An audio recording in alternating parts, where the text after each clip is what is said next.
badan usaha. Nah, sebelum kita mengetahui badan usaha, biasanya kita sering mendengar bahwa badan usaha dan perusahaan itu sama. Ternyata badan usaha dan perusahaan itu berbeda. Ada beberapa hal yang membuat badan usaha dan perusahaan berbeda. Nah, lalu apa sih itu badan usaha? Ternyata badan usaha itu adalah organisasi yang terstruktur dalam melakukan pengelolaan faktor-faktor produksi yang tujuannya adalah untuk mendapatkan keuntungan atau laba. Ibu ulangi lagi ya, badan usaha adalah organisasi terstruktur dalam melakukan pengelolaan atau mereka melakukan pengelolaan faktor-faktor produksi untuk mendapatkan keuntungan atau laba. Apa itu faktor-faktor produksi? Sebelumnya kalian sudah belajar tentang faktor-faktor produksi. Faktor-faktor produksi itu seperti modal, sumber daya alam, sumber daya manusia, kewirausahaan, keahlian. Nah, itu disebut dengan faktor-faktor produksi. Jadi badan usaha mereka melakukan pengelolaan terhadap faktor-faktor produksi tersebut untuk mendapat keuntungan atau laba. Nah, lalu apa itu perusahaan? Ternyata perusahaan itu adalah sebuah unit yang melakukan aktivitas pengelolaan terhadap faktor-faktor produksi untuk menghasilkan barang atau jasa yang nantinya akan disalurkan kepada masyarakat. Mereka juga tujuannya untuk mencari keuntungan. Lalu apa perbedaan antara badan usaha dan perusahaan? Kok pengertiannya hampir sama saja? Nah, ini akan Ibu tampilkan perbedaan antara badan usaha dan perusahaan. Perbedaan badan usaha dengan perusahaan adalah yang pertama, badan usaha adalah kesatuan yuridis yang menggunakan faktor-faktor produksi dalam rangka menghasilkan barang dan jasa dengan tujuan memperoleh laba. Sedangkan perusahaan merupakan kesatuan teknis yang menggunakan faktor-faktor produksi dalam rangka menghasilkan barang dan jasa. Lalu yang kedua perbedaannya adalah kalau badan usaha mereka berorientasi untuk memperoleh laba, kalau perusahaan berorientasi untuk menghasilkan barang dan jasa. Yang ketiga, perbedaannya adalah kalau badan usaha kumpulan modal dengan tujuan utama untuk memperoleh keuntungan, sedangkan perusahaan adalah alat bagi badan usaha untuk mencapai tujuan. Kenapa badan usaha disebut dengan kesatuan yuridis? Karena badan usaha umumnya adalah berbadan hukum dan biasanya juga disebut sebagai kesatuan ekonomis karena mereka mengelola faktor-faktor produksi seperti sumber daya alam, modal, dan tenaga kerja. Lalu, untuk perbedaan utama dari badan usaha dan perusahaan adalah badan usaha itu adalah sebuah lembaga, sementara perusahaan adalah tempat di mana badan usaha melakukan aktivitas dalam pengelolaan faktor-faktor produksinya. Jadi, badan usaha itu memiliki ruang lingkup yang lebih besar karena sebuah badan usaha bisa memiliki satu atau beberapa perusahaan. Dan sebenarnya perusahaan itu bisa disebut sebagai bagian dari badan usaha atau bisa dikatakan bahwa perusahaan adalah alat daripada badan usaha untuk menghasilkan barang dan jasa.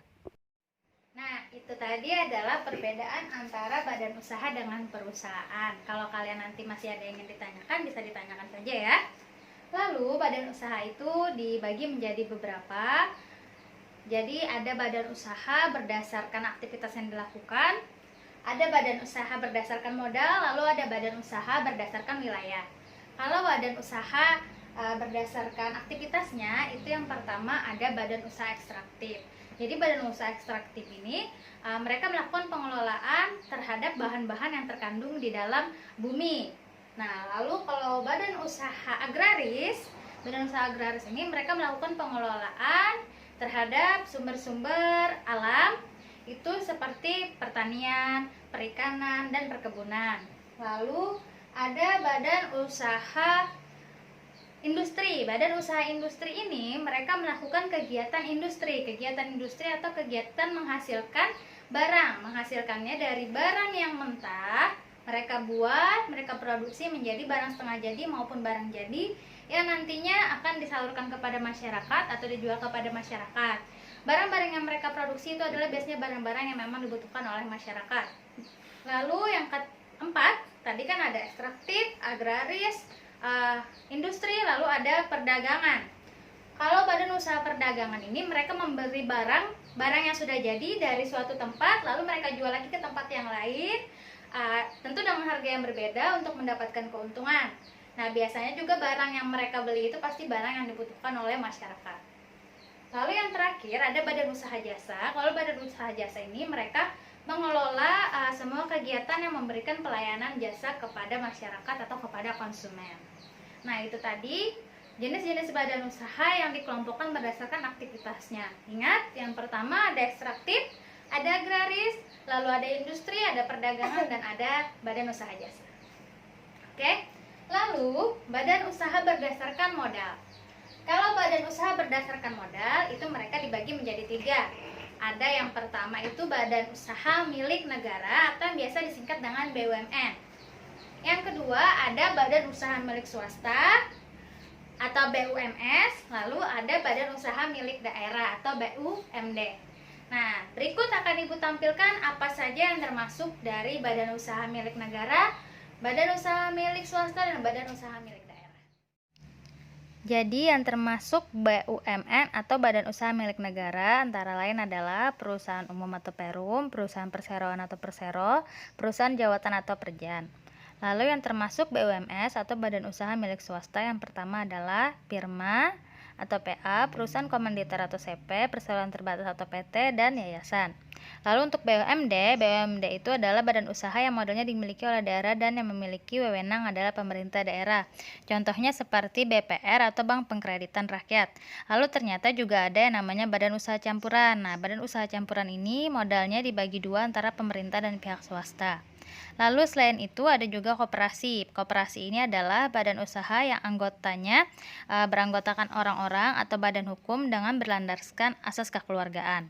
Nah, jadi badan usaha milik negara, badan usaha milik daerah, dan badan usaha milik swasta itu mereka secara garis besar dibedakan berdasarkan modalnya. Kalau badan usaha milik negara berarti modal dan pengelolaannya sepenuhnya dilakukan oleh negara atau pemerintah pusat.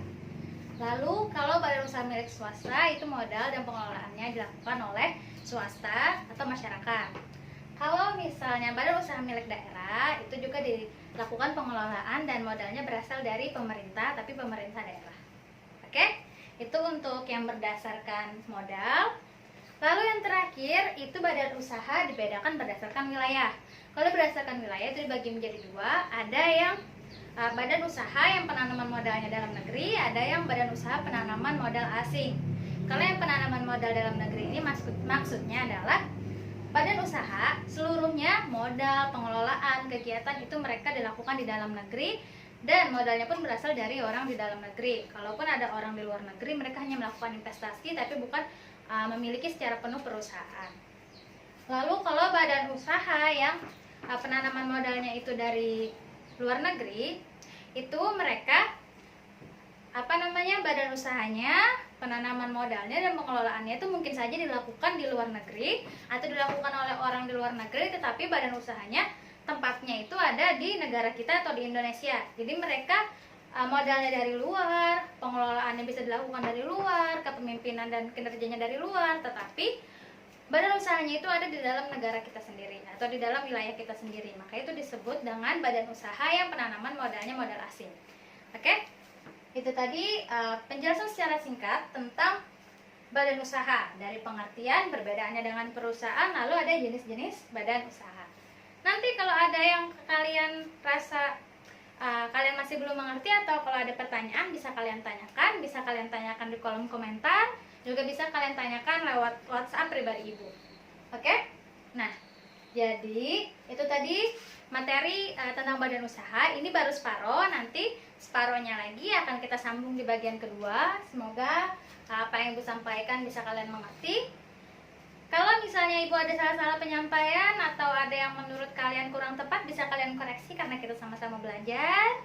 Mungkin sekian untuk materi badan usaha.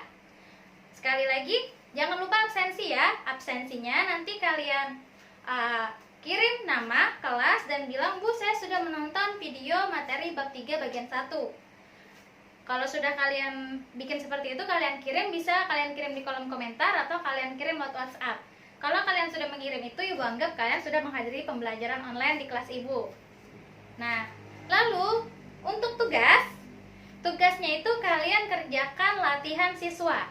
Kan di bab 3, kalian buka di LKS kalian itu yang latihan siswa yang pertama. Pas di bawah materi dari badan usaha bagian 1 ini. Ya, di situ ada latihan siswa yang pertama, bukan latihan siswa yang kedua, tetapi latihan siswa yang pertama. Lalu untuk setiap kelas, untuk kelas 10 itu beda-beda tanggal pengumpulannya. Teknis pengumpulannya itu kalian kumpulkan, nanti kalian kerjakan di kertas lembar, lalu kalian staples di LKS kalian supaya tidak hilang. Nanti kalian foto, selfie, bilang, "Bu, saya sudah mengerjakan tugas." Seperti itu ya. Itu gunanya untuk bukti bahwa kalian sudah mengerjakan tugas yang Ibu berikan. Nanti kalian bisa kirim langsung atau pribadi Ibu. Mungkin cukup itu saja. Kalau ada salah hilap dalam penyampaian, Ibu mohon maaf. Semoga apa yang Ibu sampaikan bisa bermanfaat. Untuk pembelajaran kali ini Ibu cukupkan. Ibu akhiri. Assalamualaikum warahmatullahi wabarakatuh. Dadah.